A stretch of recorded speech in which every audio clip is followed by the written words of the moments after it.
She's looking at something. Hey, are you the kind of person that sees the glass as half empty or half full? And oh, by the way, welcome to Viking Preparedness. I'm Pastor Joe Fox. But really, how do you see the glass? You know, I say, really probably shouldn't. Well, that depends entirely on what the last state of the glass was. If it started out full, then it's half empty. If it started out empty, then it's half full. But what if you just happen upon a glass that's half full of milk? Is that half full or half empty? Yeah, I see it as half full. Hey, I got a half a glass of milk. Awesome. It's important how you view things. I see people on this channel on the comments, and to a degree, people I run into in daily life, although people seem to be feel more free to express themselves with the relative anonymity of sitting behind their computer screen and typing stuff. You know, I get a lot of 17-year-olds living in mommy's basement who are like, oh man, rah, rah, rah. It's like, dude, really? Really? You know, so people express themselves more when they think nobody knows who they are. But I see comments that are positive, and I see comments that are negative. Example, you know, we shoot videos here of community on Shofar Mountain, and I'll always get one comment, yeah, but what if the government takes it from you? That's a very negative comment, right? It's like, wow, I just showed you all this cool stuff, tried to motivate you, and your first thought that you feel like typing is, what if the government comes and takes it from you? You are a negative person. In military, I was a Army SEER instructor, survival, evasion, resistance, and escape. And all the military survival schools teach PMA, positive mental attitude, and the importance of maintaining such, right? Which is difficult to do sometimes. You know, you get shot down over enemy territory, and you've got a bone sticking out of your foot, and you're surrounded by enemy forces looking for you. It's hard to maintain a positive attitude, but you have to. With what's coming down the pike, with what's getting ready to happen and is happening in some cases, in some places, it can be difficult to maintain a positive mental attitude, but I'm telling you, it's very, very important. You always have a choice on how to look at things. You know, you can perceive things in a manner that you wish, and I just see a lot of negativity, and in some cases it feels like hopelessness, you know, that I see in people, like they're resigned to their fate. Never say quit, never say die, you know, keep marching.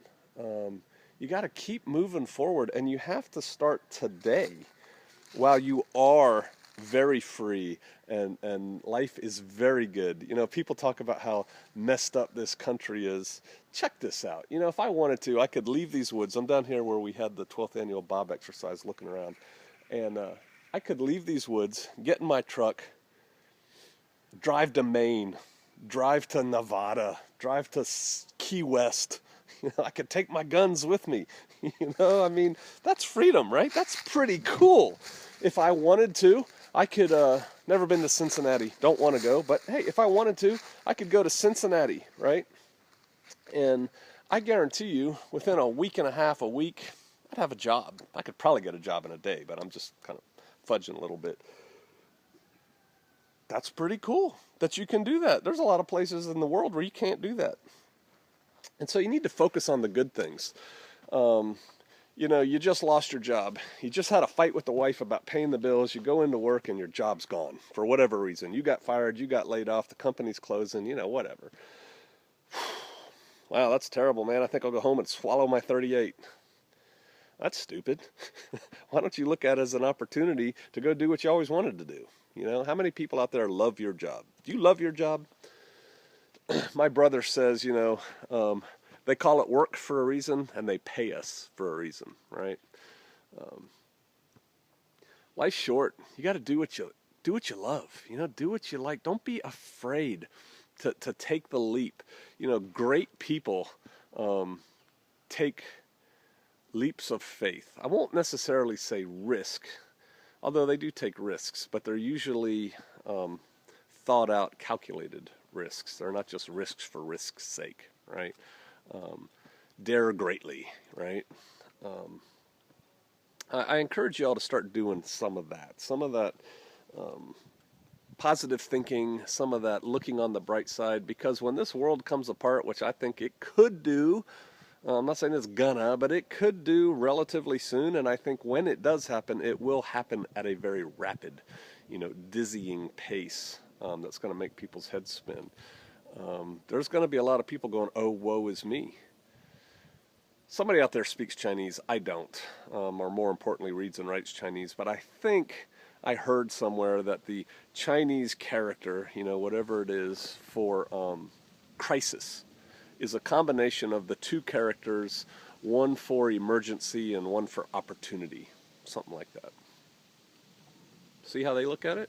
It's like, hey, this is an opportunity to do something else. Start cultivating that. I have people who always post negative comments when I'm showing, like, Shofar Mountain. Oh, sure, until the government decides they want it. I have a positive mental attitude. Number one, the government doesn't want this land. There's nothing under it. It's the Ozarks. That's why I tell people to move here. So, one, they don't want it. Or, the government, when they find out where you are, trust me, they know where I am. If they wanted it, they could have it. Now, would I fight them in court? Yes, to a degree. I wouldn't, lose my life savings fighting for it. I'm certainly not going to draw a battle line here and start shooting people over it. And then people say, you're a coward. No, I'm smart. If they had such things, I'd have a master's degree in guerrilla warfare, right?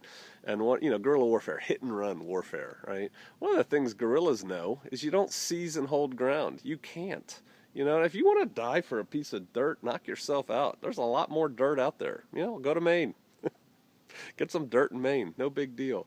I used to tell myself all the time, if I lost my job today, I'd have another job within 2 weeks. Not worried about it. Quit worrying, quit stressing. God did not give us a spirit of fear, right? Instead, he gave us a spirit of power and love and self-control. That's what we're supposed to exercise. Feel the power. Feel the power, baby. You have the ability to make cool decisions. You have the ability to take your life in a direction you want to take your life. You don't have to settle for mediocrity. You don't have to settle for, things you don't like, things that you hate in life. Change your life. Don't complain about it. Don't bemoan the fact that, oh, there's nothing that can be done. There's always something that can be done. That can be done today, in your life today. It can be done, when the crisis happens, whatever that crisis happens to be. And we all make choices in life. Choices have consequences. Choose wisely. Think about what you're doing. Think about what's going to result from any actions you decide to take or not take. And then go forth. Go forth boldly. Dare to do mighty things and great things. And that can start with little things, I tell people, and I've probably said this in another video, but I'll give you this. I'll give you this for free, my life coaching lesson. Take a big piece of paper, and over the next 2 weeks, write down on that piece of paper everything you require to be happy. What do you need to be happy? If one of the things, no judgments, like the no judgment zone, if one of the things you need to be happy is a car that's not more than 2 years old, write it on your list, right? If you need access to high-speed internet to be happy, put it on your list, right? And work on that for about a week. This is everything I need to be happy. And then look at that list and ask yourself,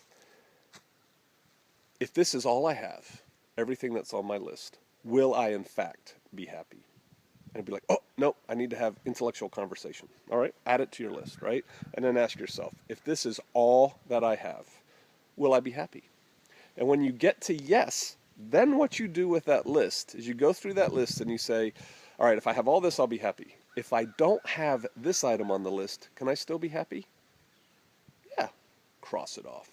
What you're trying to get down to is the essence of what you require to be happy. What do you need to be happy? And then once you have that list, that's all you need.